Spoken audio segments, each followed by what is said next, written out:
Bismillahirrahmanirrahim.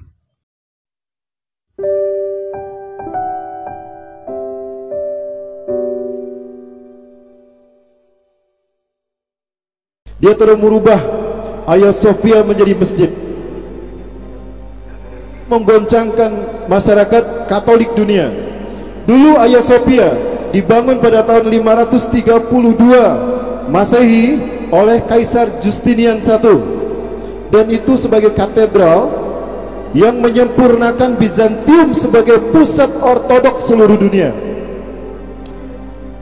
Namun 800 tahun kemudian terjadi invasi dari Katolik Roma, maka orang Katolik merubahnya, merampasnya dan menjadikan dia sebagai simbol Katolik Roma.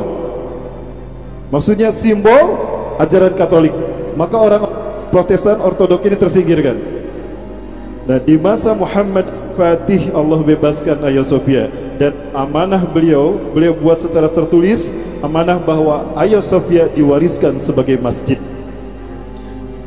Subhanallah, hari ini setelah Turki Utsmani hancur, diberlakukan sebagai museum, dan itu ternyata ilegal.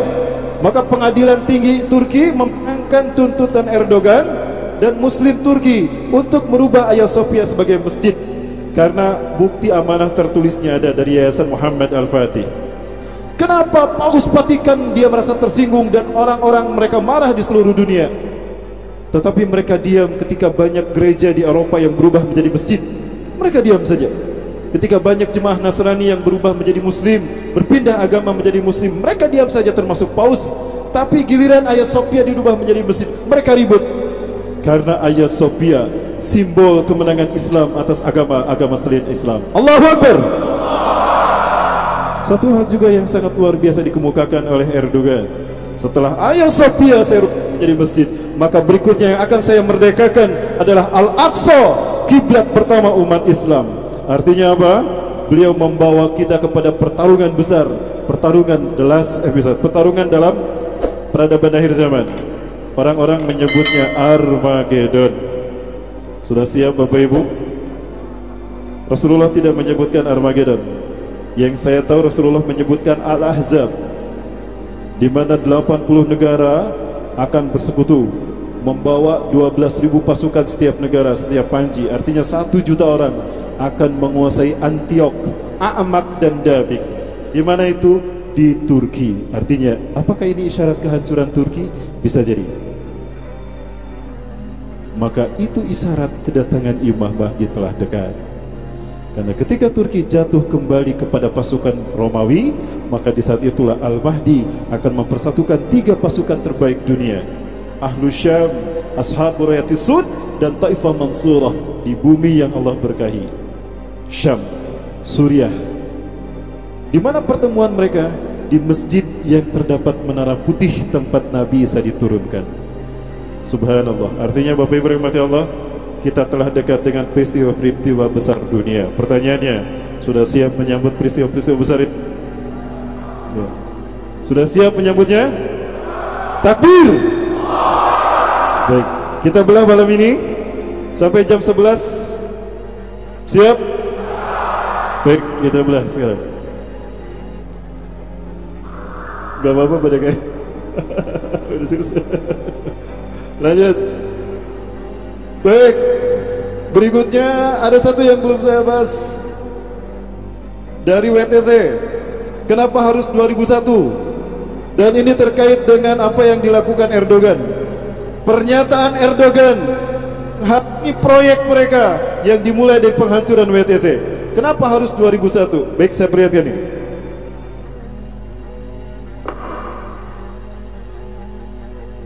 Tadi sudah saya sampaikan bahwa 2001 adalah tahun pertama terjadinya titik balik matahari di milenium ketiga. Di dalam The Jericho Project, satu proyek yang sedang digalang oleh kaum Illuminatis dunia, mereka meyakini bahwa tahun Masehi ini hanya berlangsung 3000 tahun saja. Artinya setiap dari 3000 tahun ini mereka bagi menjadi 3 milenium. 1 milenium tahun. Milenium pertama dimulai dari tahun 0 Masehi sampai 1000 Masehi. Milenium kedua dimulai dari 1001 sampai 2000 Masehi. Dan milenium ketiga dimulai dari 2001 sampai 3000. Ketika saya membahas ini, setelah saya ceramah seorang ustadz yang dulunya misionaris, dan dia membenarkan ustadz betul apa yang ustadz sampaikan. Nama ini saya tahu dari beliau. Proyek ini kami kenal dengan nama The Jericho Project. Jericho, satu kota tertua 10.000 tahun yang lalu di Syam, Palestina, penghasil kurma majun. Baik, dan milenium ketiga di mana kita berada hari ini, mereka sebut dengan Y2K. Pernah mendengar kata Y2K? Y2K dibangga-banggakan sebagai ikon kebangkitan teknologi, informasi dan globalisasi. Maka spontan semua negara di seluruh dunia, hatta negara Islam pun menyambutnya dengan sangat luar biasa. Kami siap menyambut Y2K. We are ready to visit Y2 km. Mereka tidak faham, seolah-olah ini tidak ada kaitannya dengan akidah. Justru saya melihat Y2K syarat bermuatan akidah. Bagi orang-orang Kristen, Y2K berarti Year of the Jesus Kingdom. Karena mereka meyakini 1000 tahun sebelum kehancuran alam semesta adalah 1000 tahun bagi berdirinya kerajaan Yesus Kristus. Adapun bagi masyarakat Yahudi, Y2K tidak jauh beda. Mereka artikan Year of the Yehuda Kingdom. Ini bagi orang Nasrani, bagi orang Yahudi Year of the Yehuda Kingdom. Dan langkahnya untuk mewujudkan Y2K. Dan inilah tahapan-tahapan yang sedang mereka lakukan di dunia, dan mereka nyaris sempurna untuk mewujudkan Y2K mereka, Y2 km. Dimulai dari one government in the world, satu pemerintahan tunggal dunia, di mana agenda seluruh dunia terfokus kepada apa yang mereka lakukan. Maka jadilah negara-negara di dunia sebagai shadow government mereka. Artinya agenda negara-negara di dunia harus sejalan dengan agenda Yahudi. Bertentangan dengan agenda Yahudi, habis tuh negara mereka. Lihat Mesir, Muhammad Mursi digulingkan ketika bertentangan dengan agenda mereka. Muammar Gaddafi digulingkan ketika bertentangan dengan agenda mereka. Saddam Hussein juga digulingkan. Indonesia digulingkan tidak? Tidak, dipertahankan. Kenapa demikian? Shadow government, pemerintahan bayangan mereka.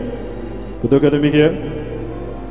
Akan saya perlihatkan satu tayangan, tapi sekali lagi ini tayangan bukan saya yang buat, tapi tayangan ini ada di YouTube. Artinya kalau ingin nyalahkan, salah YouTube bukan saya. Tapi saya minta tidak ada yang merekam. Tidak ada yang merekam, tolong matikan semua kameranya. Jika ada yang mau viralkan, tanggung jawab. Tolong lihat kanan kirinya, tidak ada yang merekam kan? Baik. Tadi saya sudah bilang gimana, lepas saja kan? Ini saya lepaskan ya. Baik. Inilah arti dari shadow government.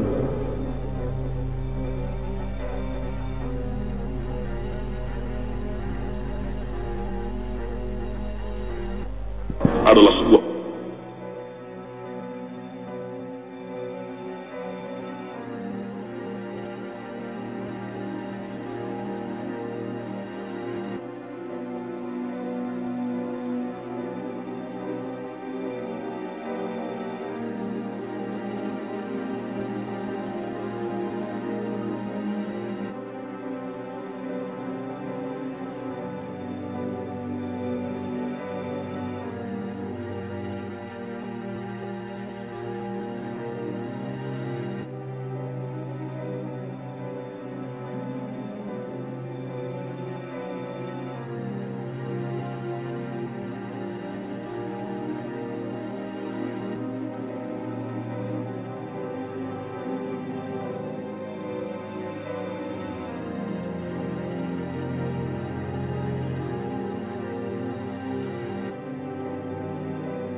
Bapak Ibu sekalian.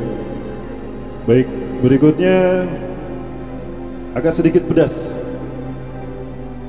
Agak sedikit pedas, tapi tetap tidak direkam. Tolong jangan merekam, yang merekam tanggung jawab. Tolong lihat kiri kanan, Pak, jangan dulu merekam, Pak. Tolong dimatikan dulu, Pak. Tolong dimatikan dulu, Pak. Baik. Berikutnya, ini yang dimaksud dengan shadow government. Yang berkuasa orang pribumi, tapi kebijakan dari mereka. Artinya, orang-orang ini adalah agen mereka juga. Betulkah demikian? Ini dia.